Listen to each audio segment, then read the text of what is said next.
আর সেই দুর্গা পুজো মানে সাধারণত মানুষের ঢল, প্রতি বছর যেটা নজরে পড়ে। এবছরে সেই মানুষকে আকর্ষণ দিতে কী থিম রেখেছে? দুর্গা পুজো মানে মানুষের দল, বাঙালি দাদা বাংলার শ্রেষ্ঠ উৎসব, শারদ উৎসব। মা আসছে, এই কথাটি আমাদের কাছে অনেক বড় কথা। মা আসছে বাঙালির চঞ্চল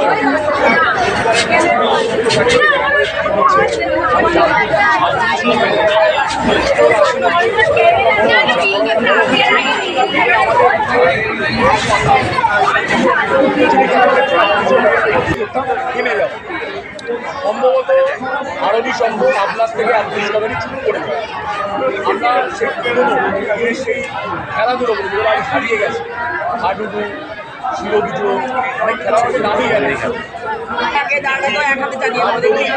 সেই সমস্ত বই যেগুলো আমরা করতাম, বেতাল, চাচা চৌধুরী, তারা চাঁদমামা, সেই সকল জিনিসকে একত্রিত করে একটা করার চেষ্টা করি, যাতে আমাদের এই যে বাচ্চারা সেগুলো থেকে আনন্দ পায় এবং আমাদের গার্জিয়ানরা বোঝাতে পারে আমাদের জীবনটা কীভাবে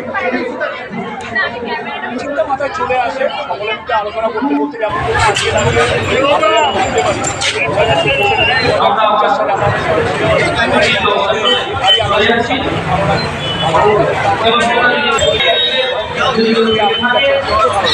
সেরকমই আজকে তিনি দাঁড়িয়ে 70-80 সেই খেলাধুলা আমরা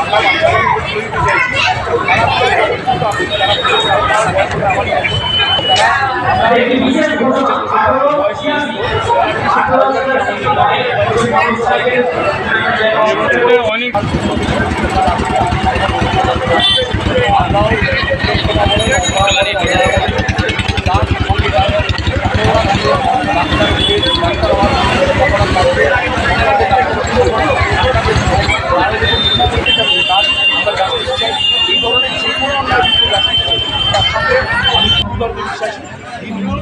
অনেক সম্পর্ক নেই। অবশ্যই আমার মায়ের কাছে বড় জোরে প্রার্থনা করবো যে কোনো অন্যায়ের বিরুদ্ধে মা শাস্তি দিক। মাই একমাত্র পারে যে কোনো অন্যায় করতে পারে।